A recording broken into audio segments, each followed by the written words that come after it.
kami dari kelompok 12. Saya Fadli Sobari dengan NPM 10219065. Saya Rohiman, NPM 10219055. Saya Ripan Herdiana, 10219037. Di sini kami akan menjelaskan materi nomor 10 tentang koreksi kesalahan, perubahan kebijakan akuntansi, perubahan estimasi akuntansi, dan operasi yang tidak dilanjutkan. Untuk pembahasan pertama, mengenai koreksi kesalahan akan dijelaskan oleh Rifan Herdiana. Koreksi kesalahan adalah penyajian akun atau pos yang secara signifikan tidak sesuai dengan yang seharusnya dipengaruhi laporan keuangan periode berjalan atau periode sebelumnya. Kesalahan mungkin timbul karena 1. Keterlambatan penyampaian bukti transaksi pengguna anggaran. 2. Kesalahan perhitungkan aritmatik. 3. Kesalahan standar atau kebijakan akuntansi. 4. Kesalahan interpretasi. 5. Kecurangan atau kelalaian.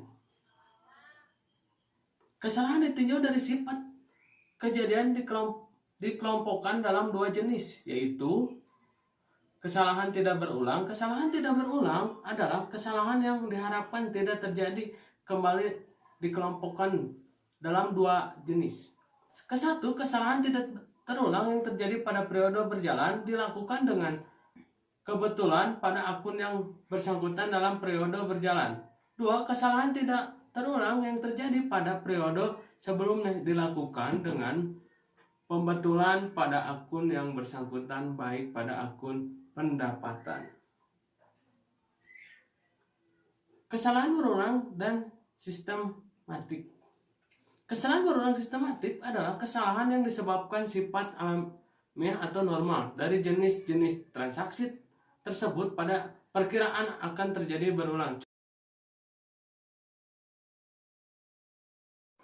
Yang selanjutnya adalah perubahan kebijakan akuntansi. Para pengguna laporan keuangan perlu membandingkan laporan keuangan dari suatu entitas pelaporan dari waktu ke waktu untuk mengetahui kecenderungan arah, posisi keuangan, kinerja, dan arus kas. Perubahan di dalam perlakuan, pengakuan, atau pengukuran akuntansi sebagai akibat dari perubahan atas basis akuntansi. Kriteria kapitalis, metode, dan estimasi merupakan contoh perubahan kebijakan akuntansi. Perubahan kebijakan akuntansi tidak mencakup hal-hal sebagai berikut. Yang pertama, adopsi suatu kebijakan akuntansi pada peristiwa atau kejadian yang secara substansi berbeda dari peristiwa atau kejadian sebelumnya. Dan adopsi suatu kebijakan akuntansi baru untuk kejadian atau transaksi yang sebelumnya tidak ada atau tidak material. Selanjutnya ada perubahan estimasi. Perubahan estimasi adalah revisi karena perubahan kondisi yang mendasari estimasi tersebut, atau karena terdapat informasi baru, pertambahan pengalaman dalam mengestimasi, atau perkembangan lainnya. Perubahan estimasi dimungkinkan apabila pola penggunaan, tujuan penggunaan, dan kondisi lingkungan aset yang digunakan berubah. Contoh perubahan estimasi yaitu masa manfaat aset. Pengaruh perubahan estimasi akuntansi disajikan pada laporan operasional periode berjalan dan periode selanjutnya. Selain itu, alasan dan pengaruh perubahan estimasi juga diungkapkan pada catatan atas laporan keuangan. Nah, agar mendapatkan laporan keuangan yang andal, maka estimasi akuntansi perlu disesuaikan dengan pola penggunaan dan tujuan penggunaan aset. Selain itu, harus disesuaikan juga dengan kondisi lingkungan entitas yang berubah. Selanjutnya ada operasi yang tidak dilanjutkan.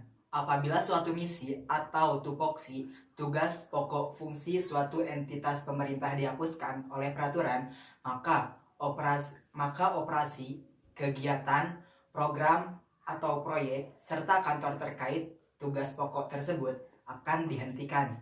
Agar laporan keuangan disajikan secara komparatif, maka suatu segmen yang dihentikan atau operasi yang dihentikan itu harus dilaporkan dalam laporan keuangan, walaupun berjumlah 0 untuk tahun berjalan. Dengan demikian, operasi yang dihentikan tersebut akan tampak atau akan terlihat pada laporan keuangan. Berikut yang bukan merupakan penghentian operasi apabila: yang pertama, penghentian suatu program atau kegiatan atau proyek atau segmen secara evolusioner atau alamiah.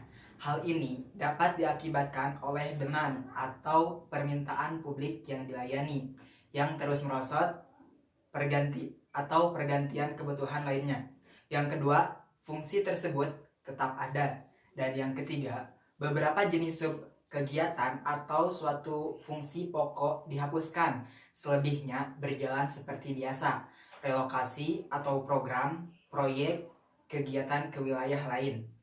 Yang keempat, menutup suatu fasilitas yang berutilitas amat rendah, menghemat biaya, menjual sarana operasi tanpa mengganggu proses tersebut. Demikian yang bisa kami sampaikan.